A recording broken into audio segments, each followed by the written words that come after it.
"I know who you are," he said. Not loudly. He said it the way you say a thing you've been rehearsing so long it's finally worn smooth.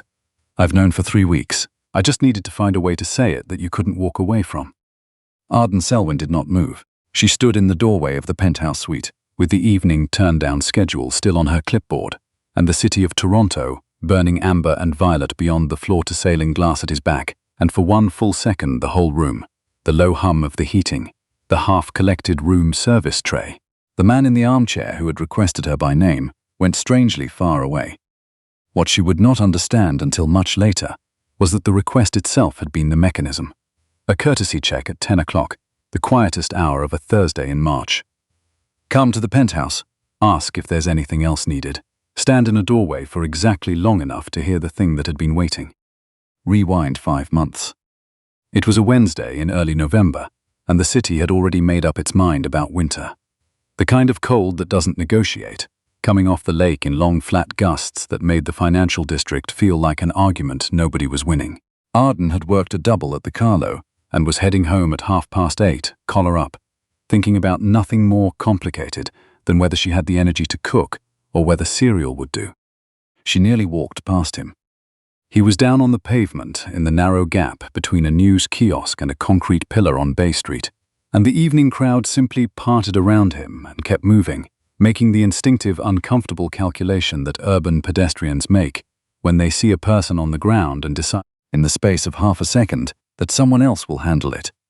She saw him the way you see something your body registers before your mind does, the angle of the fall, the color in his face, the way his coat had ridden up and left one hand flat against the cold stone.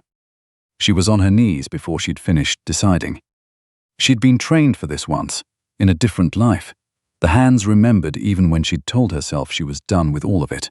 She got him talking, his name, his wife's name, the street he grew up on, and kept him talking while she flagged the ambulance with both arms, because 2 hands waving are harder to ignore than 1.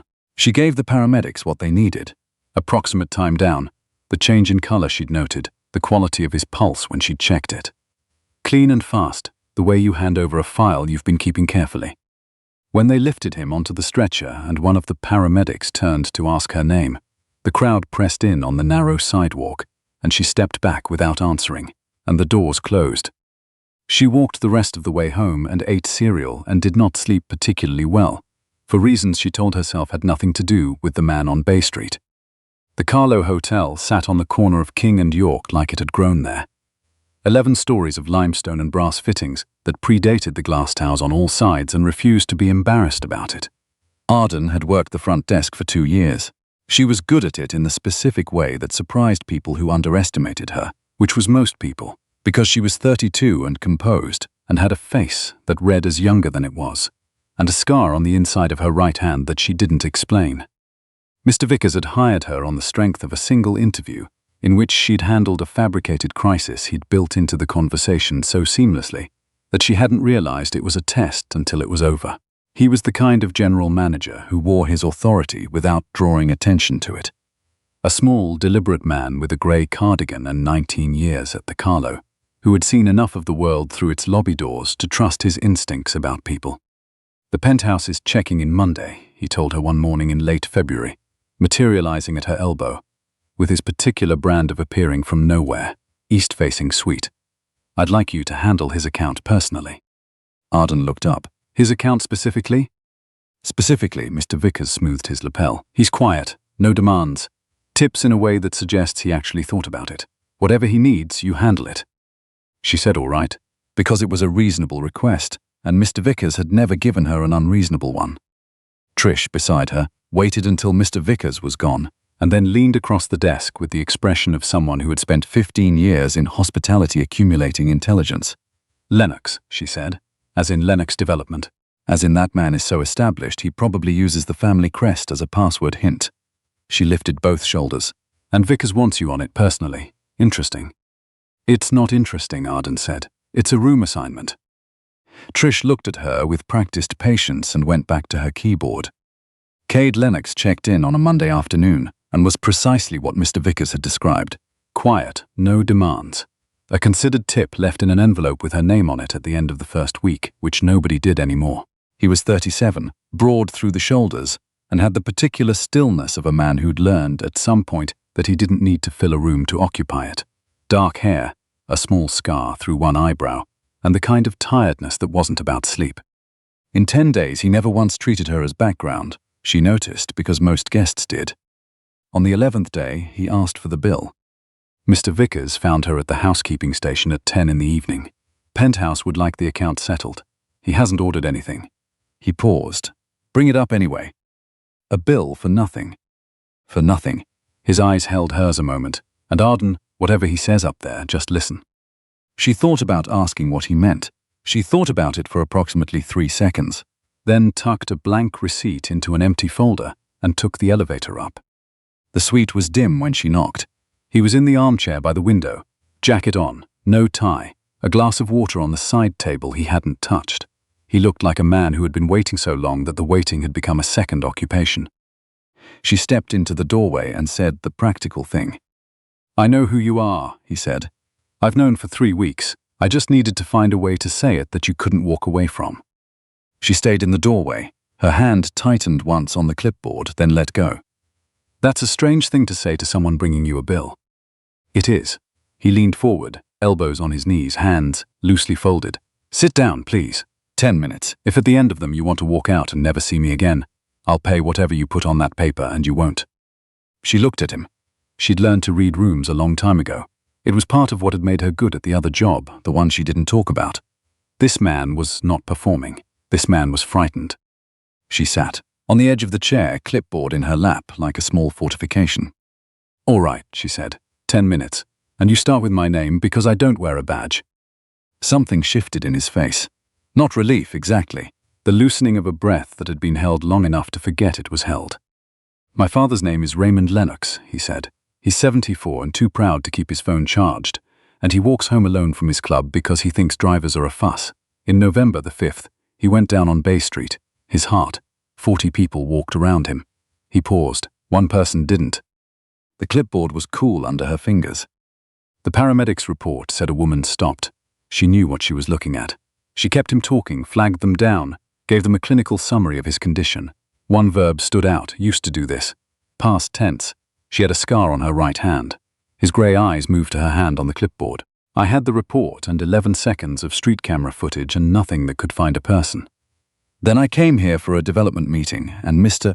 Vickers, who has managed this hotel for 19 years, and to whom I have complained about everything from transit delays to abstract art, mentioned in passing that his best desk agent had once been an engineer, that she'd left the profession, that she was the calmest person under pressure he'd hired in 2 decades. He stopped. I asked him if she had a scar on her right hand. Arden said nothing. The heating hummed. Somewhere below them the city went on about its business. He went very quiet, Cade said, and I understood I'd found you by accident after 3 weeks of trying on purpose, and that if I simply walked up to you at the desk and said, thank you, you'd smile and deflect and disappear, because that is precisely what you did the first time, when the stakes were a man's life and not a stranger's gratitude. She stayed for the 10 minutes. She stayed for 20. He told her that Raymond was home and recovering and driving his cardiologist to distraction about cholesterol. Something cracked open in her chest at that. 4 months of not letting herself ask, and here was the answer, sitting across a glass-topped table from her in a lamplit hotel room. He's all right. She felt it go through her like the relief of setting down something heavy you'd forgotten you were carrying. She stood to go. He said one more thing. His foundation funded urban development initiatives, community infrastructure, affordable housing partnerships. They had a relationship with the provincial engineering oversight body. He wasn't offering her anything. He was offering a conversation. Any afternoon this week, no obligation. She could bring Mr. Vickers if she liked. He'd love it. He'd wear his good tie. She almost smiled. She didn't. I don't do that anymore, she said. There's a reason and it's mine, and it isn't going to change over a nice view. All right, he said. He didn't push. That more than anything was the thing she carried down in the elevator with her. 2 nights later, Trish found her at the end of the desk shift and said quietly, there's a woman here asking for you by name. She says you worked together, Solange Brower. Arden's hand stopped on the keyboard. She knew that name the way you know the sound that wakes you at 3 in the morning. Immediately, completely, before you're fully conscious. She went to the staff dining room in the back corridor, the small table beside the window that looked out on the loading bay, and she brought 2 cups of tea she didn't remember making. Solange was already there. She'd aged in the way that sustained stress ages people, grey at the temples, weight under the eyes. She still wore the lanyard from Tremaine and Associates, which meant she had stayed, which meant she had watched Arden leave and stayed anyway. The Briar Street case, Solange said without preamble. The Oversight Board reopened it 2 weeks ago. Arden set the cups down very carefully. 2 years ago, the Briar Street Parkade, a mixed-use development in the West End, 5 levels, steel and post-tension concrete. She'd been the structural engineer of record on the third-party review. She'd flagged 3 load transfer discrepancies in the design specifications, all logged in the project file, all time-stamped. Martin Aldrich, senior partner, 22 years in the firm, name on the door, had overruled her. The budget was set. The timeline was set. The client needed the permit before the quarter closed. 3 months after opening, a section of the second level failed during a weekend artisan market. 11 people injured.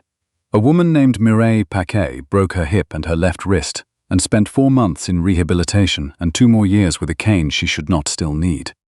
When the review came, the firm needed a reason that was not a senior partner with a 22-year reputation. There were 2 candidates, Martin Aldrich, whose name was on the door, and Arden Selwyn, who had joined the firm 18 months prior and whose license was provisional. The settlement was straightforward. She signed, she left. The file said she'd resigned for personal reasons. A subcontractor came forward, Solange said. He kept personal records. He'd been worried about the specifications himself. He has the internal email chain where Martin overrode the third-party concerns, dated 4 days after your first written flag. She wrapped her hands around the tea she wasn't drinking. The board wants statements, yours specifically. I signed a settlement, Arden said. I know. There's a clause. I know that too. Arden looked at the window. The loading bay was lit with 1 security light, yellow and flat. There's something else, Solange said carefully. Someone's been asking questions about you this week. Not the board. A woman, smooth, very efficient. She called Tremaine's old switchboard, called the oversight body. Asked why a licensed structural engineer left the profession 2 years ago. She had your name, and she had Briar Street. The heating clicked off. The room went quieter. What organization? Arden said, though she already knew. The knowing was already sitting in her chest like a swallowed stone. The Lennox Foundation. She sat in the hotel's underground parkade at midnight with her coat pulled around her knees and her phone in her hand, and she did the arithmetic she had once done at a drafting table. Fast, cold, thorough. Lennox Development had been the client on the Briar Street Parkade, their capital, their timeline, their budget ceiling that had made Martin Aldrich's override seem, in the moment, like the only practical option. The Lennox name was on the dedication plaque in the Parkade's entrance concourse, in brushed steel letters, beside a quote about building communities that meant to last. Cade's older sister, Lavinia, ran the Lennox Foundation. Arden had heard the name in passing from Trish, Lavinia Lennox, who had given 11 years to the family's philanthropic work, who was precise and competent, and who had apparently spent this week making phone calls with methodical efficiency. Lavinia had the shape of it. She didn't have the truth, not yet, but she would, and when she found it, she would hand it to her brother, carefully. A version assembled from true facts arranged in the wrong order, the way you can build a false thing entirely out of things that happened. Arden called the number on the card Cade had left with Mr. Vickers. He answered on the second ring. I need to tell you something, she said before she could stop herself. And I need to finish before you say anything, because if you interrupt me, I'll lose the nerve, and I'm very good at losing the nerve. I've had 2 years of practice. A pause. The parkade was very quiet. All right, Cade said. She heard him go still, the small sound of a person who has just become completely present. She told him everything. The parkade, the specifications. 3 written warnings, time-stamped, all logged before the override. All in the project file the board was now reading with fresh eyes. Martin Aldrich's decision and the budget pressure behind it. The settlement. The license. Mireille Paquet, who still used a cane she shouldn't need, who had written to the oversight board every spring for 2 years and received the same letter back. And then, the name on the plaque. The name on the foundation that had spent this week making phone calls about her history. The name, it turned out, on the life she had spent so carefully trying to leave undisturbed. She heard him breathe. She heard him not speak. She had asked him not to, and he didn't. Your sister doesn't have the true version, Arden said. She has the tidy one, the one where I'm the engineer who didn't catch the problem in time. And she's going to bring it to you, probably tonight, wrapped carefully. And it's going to be a lie made entirely out of true things, and I couldn't let you hear it from her first. Her voice frayed, one clean fracture. Whatever this costs me, I'd rather hand you the ugly real thing myself.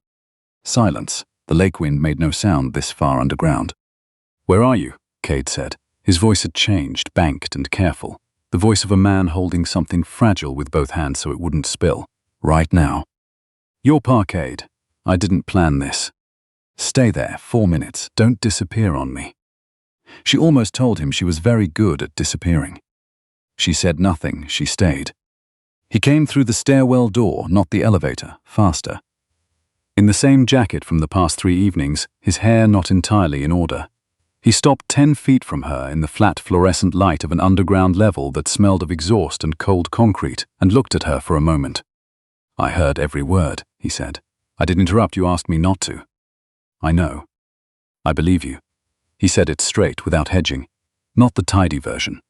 Yours, the one that's out of order and ugly and cost you a word. He drew a breath. And I'm frightened, because I know how Lavinia works and she's probably already pulled records. So I'm not going to tell you, it'll be fine. I'm going to ask you what you want to do, and then I'm going to help you do it, whatever it is. Arden looked at him in the yellow light of a parkade with his family's name on the plaque upstairs. There's a woman named Mireille Paquet, she said. She broke her hip in the collapse. She uses a cane she shouldn't still need. She's written the board every spring for 2 years and received the same letter back, the one that says the standard of care was met. Her throat moved. I know what I want to do. I've known since I got the board's notice. I've just spent 2 years being too afraid to want it out loud. Then say it out loud, Cade said, here, to me. The concrete was cold. The light was bad. It was the most unlikely room she had ever said an important thing in. I want to give the statement, Arden said. I want to tell them what I wrote before I wrote what Martin told me to write. I want the timestamps read into the record in order. And I want Mireille Paquet to get a true letter instead of a kind one. Her voice held. That's what I want. Then that's what we do, he said. Tonight upstairs, before Lavinia builds the fire. Coffee and a phone call to a lawyer who owes me a favor. It's going to be a long night, and I'd rather spend it building the true thing. She looked at him for a moment longer. Then she walked beside him to the elevator and pressed the button for 11. Lavinia Lennox arrived at 9 the next morning, with a leather portfolio and 2 coffees and a smile assembled for the occasion. She found her brother at the sweets table with papers spread under the morning light off the lake, and a woman in yesterday's clothes asleep in the corner chair with an empty mug at her elbow. Lavinia's smile held. She set the coffees down without a sound and opened the portfolio and told Cade, in the measured tone of a woman who had spent 11 years protecting the people she loved, that she had spent this week making careful inquiries. She laid out what she'd found. She said she was sorry it was necessary. Arden woke at the sound of the portfolio meeting the glass table. She came awake all at once. A reflex built in a different life and never quite unbuilt. Her spine went straight before her eyes were fully open. Read the timestamps, she said. Her voice was even. It was always even. Lavinia looked at her. Something flickered behind her eyes and was smoothed away. You have the project file, Arden said. You've read it. Read what time I logged the first flag, then the second, then the third. Then read the time of Martin's override memo. Then read the order to proceed. Read them in order, Miss Lennox, and tell me which one comes first. Lavinia did not open the portfolio. She had already read it. Arden saw the exact half-second of stillness that a very sharp person cannot quite conceal when a sequence they'd skimmed past turns out to be the entire point. You flagged it first, Lavinia said slowly, 3 times before the override. Before any of it happened. Arden kept her voice low and clean, the way she'd kept it in every difficult room she'd ever stood in. And then a senior partner with a client deadline overrode me, and I charted what he told me to chart. Because that's the job. You flag it, you document it, and then you follow the order. Or you're the junior engineer who decided she knew better than the senior partner, and something goes wrong, and the story writes itself. She spread her hands. The settlement was cheaper than the alternative. I was 28 years old. They had 6 lawyers and a senior partner with 2 decades of goodwill, and a client whose name was on the plaque already. So I signed, and I disappeared. And Martin Aldrich got to go on being Martin Aldrich. The suite was quiet. Outside, the lake blazed with morning light. Lavinia stood very still. Something in her face had changed. Some assembled certainty cracking along a hairline she hadn't known was there. Arden found her 40 minutes later by accident, in a small meeting room at the end of the corridor, standing at the window with a photograph in her hands. An older woman in a garden. Summerlight, a wide-brimmed hat, laughing at something off-camera. Lavinia's thumb moved across the glass slowly, the way you rub at dust that isn't there. She didn't know she was being seen. Arden stepped back. She went to find the washroom the long way. Quietly. She gave the woman the one thing Lavinia had never once offered anyone in this story, the mercy of not being found. When Lavinia found her in the corridor, 10 minutes later, she was composed, but something in her face had shifted. Some load-bearing certainty knocked half an inch off true. My mother started the foundation, she said, without preamble, at a dining room table with a checkbook and a list of organizations nobody else would return calls to. She built it from nothing. When we lost her, everyone assumed it would fold, and I decided it would not, and I have given it 11 years. She met Arden's eyes. That is not an apology. I'm not built for the fast ones. But I read the timestamps in the elevator 4 more times, and they say what you said they say. A brief pause. Give me one day. I have access to Tremaine's original project communications, the internal records that were never submitted to the first review. If you're going to stand in front of that board, you're not going to do it with a 2-year-old memory against 6 lawyers again. You're going to do it with those records open behind you and my name on the access request. A ghost of something that wasn't quite a smile. I always find things. Let me find them for you this time, instead. Raymond Lennox arrived at the hotel that afternoon without notice, which was apparently how he did most things. He came through the lobby with his cane and the expression of a man who had defied several medical professionals simultaneously and was enjoying every minute of it. He sat across from Arden at the suite's table and looked at her with Cade's grey eyes in a creased, sharp, delighted face and said, "Somebody has been keeping a very large thing from a very old man, and I have decided to be flattered it was too complicated to explain." He listened. He asked 2 questions, both practical. Then he laid one spotted hand over hers on the table, a light grip, stronger than she expected. "You couldn't walk past me on a November sidewalk," he said. "So we're not going to walk past you. It isn't complicated. It only feels complicated because nobody's done it for you in a long while." Arden's throat closed. She had spent 2 years certain that the moment anyone powerful learned the true shape of the thing, they would take it from her and rearrange it into something that suited them better. And here were 3 people. A tired man, a sharp old terror, a careful woman with a photograph she rubbed the dust from, choosing, one after another, to hold it steady instead. The board took her statement on a Thursday morning in a wood-paneled room at the Provincial Oversight Office that smelled of floor polish and institutional coffee. Arden wore her good coat. She read the timestamps aloud in order.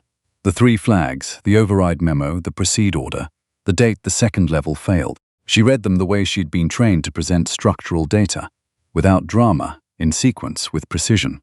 Behind her statement, Lavinia's access request had opened Tremaine's internal communications, and what was in them was more complete than the project file alone. Emails, a budget memo, a client contract clause that tied the final payment to delivery before a specific date. Martin Aldrich sat at the end of the table and did not look at the wall behind him. Mireille Paquet was there, a small woman with reading glasses pushed up into grey hair, a cane she leaned on with the particular weariness of someone who had been doing it longer than they should have to. She sat in the second row and listened to every word. Afterward, in the corridor where the morning light came through tall windows in long, clean bars, she took Arden's scarred hand in both of hers. "My husband was with me when it happened," Mireille said. "He walked away without a scratch, and I think that has made it harder for him in some ways than for me, which I've never quite said out loud before." Her voice had come out the far side of grief into something quieter and more certain. "He told me that 2 weeks before the collapse, a young engineer had come through the structure level by level with a clipboard, and she looked like someone who was actually listening to the building. He said she was the only person he'd seen there who seemed worried in the right way." She pressed Arden's hand once. "Go be an engineer again. That's the answer I came here for. Not the one that blames somebody. The one that says the person who was right gets to be right again." The case was resolved. Martin Aldrich's license did not survive the review. The Lennox Foundation made an endowment. Raymond insisted. Lavinia drafted. Cade signed. A structural safety bursary awarded annually to junior engineers who formally document concerns on active projects. The Briar Street Parkade kept the family name on its plaque, because Raymond stood in front of the board and said the name would stay, and would from this point forward mean the thing his wife had always intended when she'd written the first check. Arden's license was reinstated on a Monday morning in late March. Mr. Vickers poured her a small glass of something from the locked cabinet behind his desk, which he opened perhaps twice a year, and said only, "Well done," and smoothed his lapel. That was the whole of the ceremony, which was exactly right. The last Friday in March, she came into the Carlo at dawn for the shift she knew would be her last. The lobby in early morning was her favorite version of the hotel, the marble cool underfoot, the revolving door catching the first light off the lake, the whole building exhaling the night in long, quiet increments before the day began. Cade was in the lobby, in the armchair that caught the morning sun, the one Mr. Vickers always said no guest ever chose, which Arden had privately thought was the best seat in the building for 19 years of reasons she'd never heard. He was not checking in or out. He had 2 paper cups from the cafe on King Street, the ordinary corner placed 2 blocks over, not the hotel's service. She had mentioned it once, at 2 in the morning in an underground parkade, that she missed the coffee from the place near her old office. She had not thought he was listening for that. She stopped a few feet from him. "The lobby's open to guests," she said. "I'm not a guest anymore." He held out the cup. "You check out at 8, don't you?" She took it. It was the right temperature. He had timed it, which was the most deliberate thing anyone had done for her in a long time. Not a grand gesture, not a reserved table, not a speech. Just, I paid attention. I showed up at the right hour with the right thing. Trish, at the front desk, set her pen down very slowly. She pressed both hands flat over her heart and said absolutely nothing at all, which was the most restrained she had managed in 15 years of hospitality, and she was quietly proud of it. Mr. Vickers appeared from the direction of the back corridor with his coat and his keys, paused in the lobby, took in the scene with the unhurried precision of a man who had managed this hotel for 19 years and knew the weight of small moments. He gave a single nod. He walked on. Because he had done a kindness, and it had only looked like a complicated thing for a little while. Arden sat down in the chair beside Cade's. Outside, the city was waking up the way Toronto wakes in March. Reluctantly, in increments, the ice along the lakeshore breaking apart slow and deliberate, the light coming in at a new angle every morning as if it hasn't quite decided yet what the season is going to mean. She had somewhere to be on Monday. She had something to call herself again, and the word for it no longer sat at a careful distance where she could monitor it without touching it. It was just hers now, present tense. She drank the coffee and let the morning come through the glass, and for the first time in 2 years, she did not feel the shape of the buried thing, because it wasn't buried anymore. It was just her, awake and steady and beginning, with one hand around a paper cup and the whole quiet lobby holding the moment the way good rooms hold the things that matter, without ceremony and without letting go. If you believe that the people who stay on cold sidewalks for strangers, who write the warning 3 times and still lose everything for it, who disappear, because disappearing felt like the only survivable thing. If you believe those people deserve to be found, then stay with us. Subscribe and come back for the next story, because there is always one more person here who was overlooked in exactly the right way to become unforgettable. Platinum Files saved a seat for you. Sit.